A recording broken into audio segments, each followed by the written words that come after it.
جانتے تھے یہ سیدہ کائنات کا اس نے دودھ پیا ہے، یہ کٹ جائے گا، نماز قضا نہیں کرے گا، یہ بھی جانتے تھے۔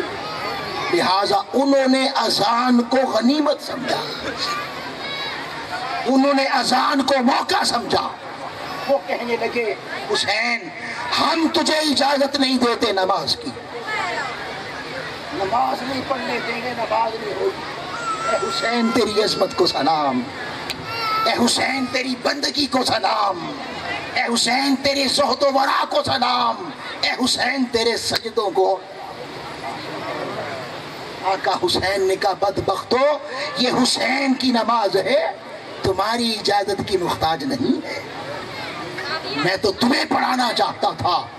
ابن عساکر کہتے ہیں آپ گھوڑے سے نیچے اترے جب میدان کربلا میں حسین حی علی الصلاۃ کی پکار پر تلواروں کے سائے میں ادائیگی نماز کے لیے گھوڑے سے اتر رہے تھے، تو ابن عساکر کہتے ہیں خدا کی قسم اس وقت حسین کے اس نرم و نازک بدن پر جو کبھی مصطفیٰ کے کندھوں کی سواری کیا کرتا تھا، جو کبھی آقا کی گود میں کھیلا کرتا تھا، اور جس کے لبوں کو کبھی مصطفیٰ چوما کرتے تھے، اور جو کبھی مصطفیٰ کی زبان اٹھاتا تھا، جب گھوڑے سے نیچے اتر رہے تھے تو آپ کے مبارک جسم پر 317 تلواروں کے، نیزوں کے، تیروں کے زخم تھے۔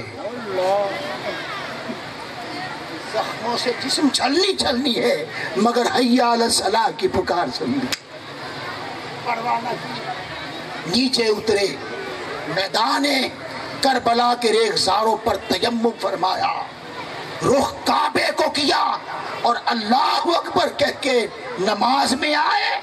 جو ہی نماز میں آئے نماز جھوم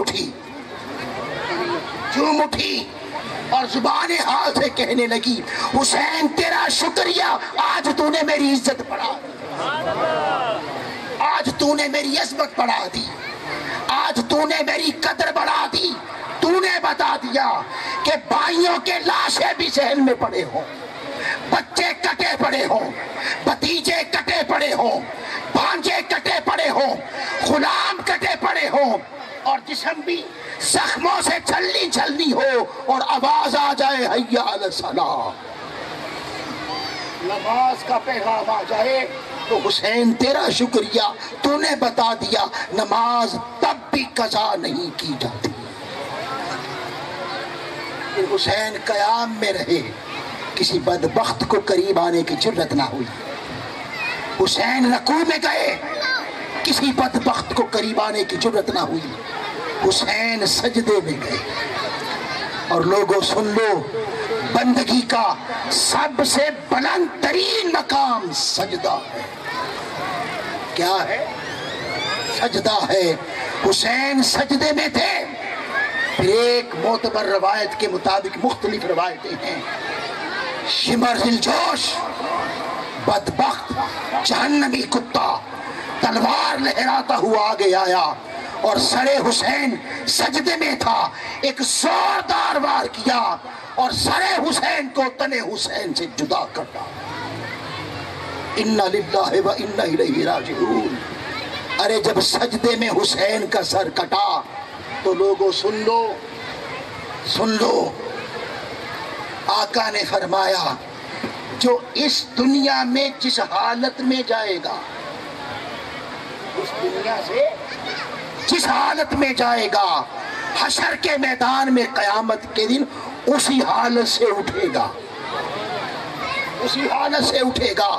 حسین جب سجدے میں گردن کٹوا چکے تو نماز جھوم کے کہنے لگی حسین تیرا شکریہ، اب مجھے کوئی پڑھے نہ پڑھے، حسین سجدے میں ہے، نماز جاری ہے۔ حسین سجدے میں ہے اور نماز قیامت تک جاری ہے۔ ہر کوئی اپنی قبر سے اٹھے گا، حسین سجدے سے اٹھے گا۔ حسین نماز قائم کر چکے، نماز قائم ہے اور نماز جاری ہے۔ پھر عینی شاہدین کہتے ہیں یہاں بعض لوگ فتنہ پرور کہتے ہیں یا کم علم کہتے ہیں، وہ کہتے ہیں یہ کربلا کی سٹوری بنائی کس نے، یہ واقعات دکھائے کس نے، یہ کربلا کا واقعہ جمع کس نے کیا. لہٰذا یہ بے بنیاد ایک تصور دے کر پورے واقعہ کی سٹوری کو غلط ثابت کرنے کی کوشش اور پھر اس سے رکتے نہیں، آگے بڑھتے ہیں اور حسین کو معاذ اللہ باغی اور یزید کو رضی اللہ عنہ بنانے کی فکر میں ہے،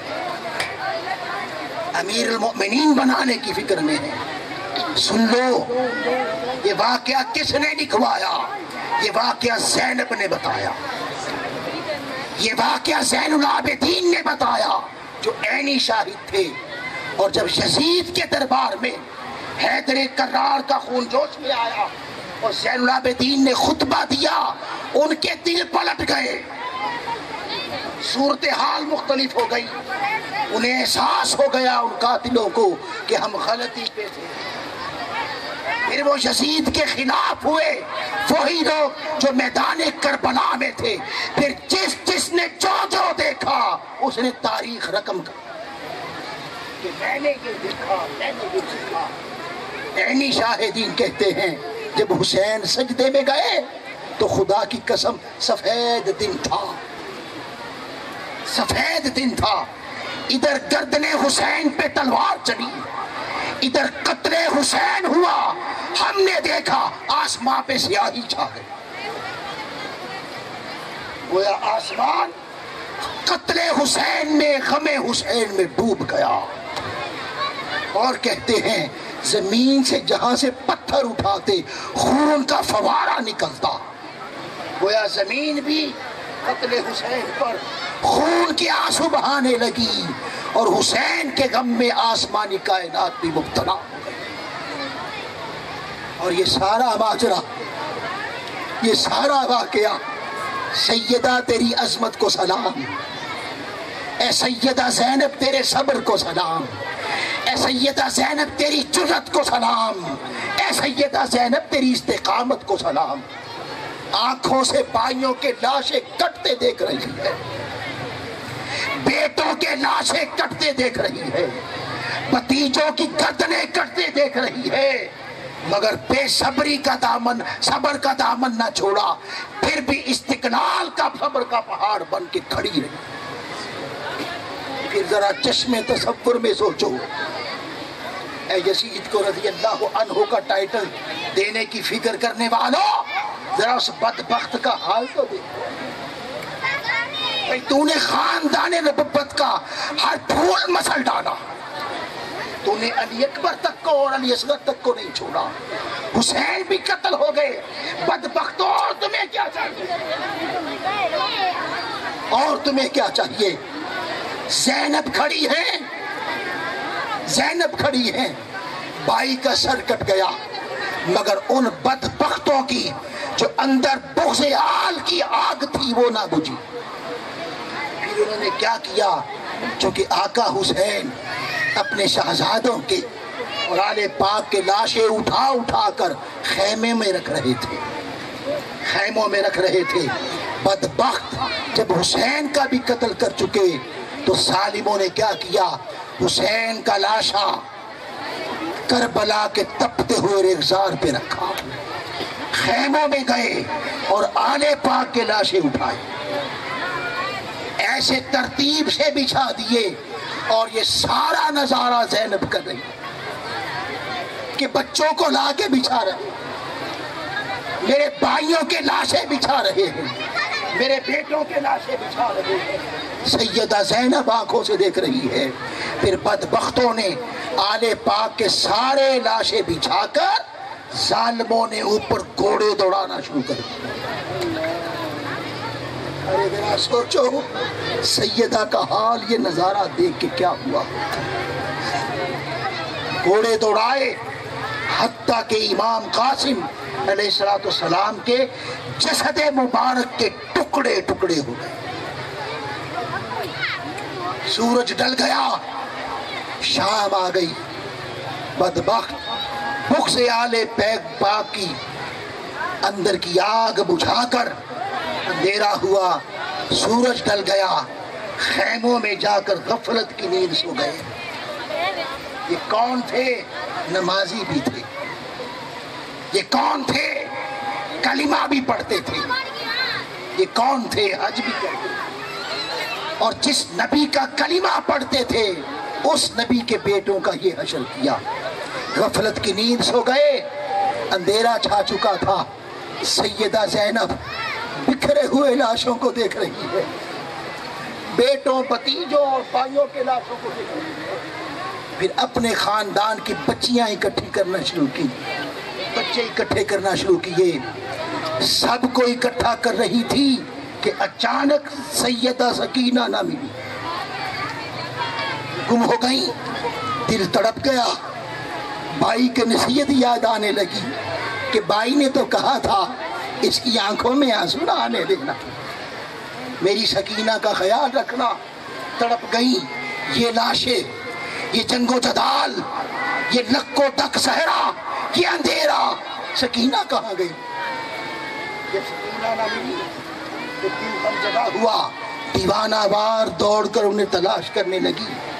ایک روایت میں آتا ہے کہ چونکہ اندھیرا چھا چکا تھا تو میدان میں کچھ فاصلے پر پڑے ہوئے ایک لاش مبارک پر نگاہ ڈالی تو اس لاش پہ ابھار نظر آیا، لاش پر تھوڑا ابھار نظر آیا، جیسے کوئی خیال کرے کوئی جانور نہ ہو۔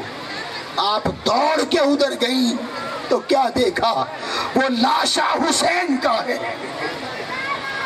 وہ لاشا حسین کا ہے، اور اس کٹے ہوئے سر والے لاشے پر سینے پر سیدہ سکینہ چمٹی ہوئی ہے اور رو کے کہہ رہی ہے، بابا جانی اب میں کس کے سینے پہ سوؤں؟ اب کون مجھے لوریاں سنائے گا؟ سیدہ کا دل بھر آیا، بیٹی کو اٹھایا، گلے لگایا، اپنے بچوں کے ساتھ لا کر بیٹھ گئی۔ وہ بدبخت ساری رات خیموں میں غفلت کی نیند سوئے رہے، اور کائنات کی شہزادیاں بکھرے بھائیوں کے لاشیں، بکھرے لاشیں دیکھ رہی، اور کھلے آسمان کے نیچے کربلا کے ریگزاروں پر بیٹھ کر زینب صبح ہونے کا انتظار کرنے لگی۔ میرا دل کہتا ہے خدا کی عزت کی قسم، جب سے یہ کائنات بنی ہے، ارے لاکھوں کروڑوں دن آئے، لاکھوں کروڑوں راتیں آئیں اور آتی رہیں گی، مگر ایسی غم کی رات نہ اس سے پہلے کبھی آئی نہ اب قیامت تک آئی جو غم زینب کے سینے پہ ٹوٹا تھا۔ رات بیت گئی، صبح ہو گئی، ان بدبختوں نے قافلہ لے جانے کا فیصلہ کیا۔ اب قافلہ میدان کربلا سے چل کر پہلے کوفے میں جانا تھا، ابن زیاد کے دربار میں، پھر وہاں سے ہو کر شام کی طرف دمشق جانا تھا، یزید لعین کے دربار میں۔ اب انہوں نے قافلے کی ترتیب کیسے بنائی؟ انہوں نے سر حسین کو لیا اور نیزے پہ رکھا، اور بعض روایات کے مطابق آل پاک کے اہم جو کردار تھے ان کے سر کاٹے۔ عباس علمدار وفا کے پیکر کا سر کاٹا، حضرت علی اکبر کا سر کاٹا، حضرت امام قاسم کا سر کاٹا۔ انہیں نیزوں پہ سجایا اور سروں والے نیزے آگے رکھے، اس کے پیچھے بدبخت یزیدی جہنمی کتے اونٹ پر کچاوے سجا کے کچاووں میں تھا، دنوں پہ محیط تھا، خود کچاووں میں بیٹھے، اور جو کائنات کی شہزادیاں تھیں، جو مصطفیٰ کی شہزادیاں تھیں، جو جنت کی شہزادیاں تھیں، انہیں اونٹوں کی ننگی پیٹھ پہ بٹھایا۔ بدبختوں کو کچاوے رکھنے کی اللہ نے توفیق مانگی۔ یہ گورو کفن آل پاک کے لاشیں یوں ہی راخسار کربلا پر چھوڑ کر قافلہ چل پڑا۔ جب یہ قافلہ چل پڑا تو اب بہت سارے دل خراش واقعات ہیں، مگر میں اپنی گفتگو کے اینڈ کی طرف آ رہا ہے۔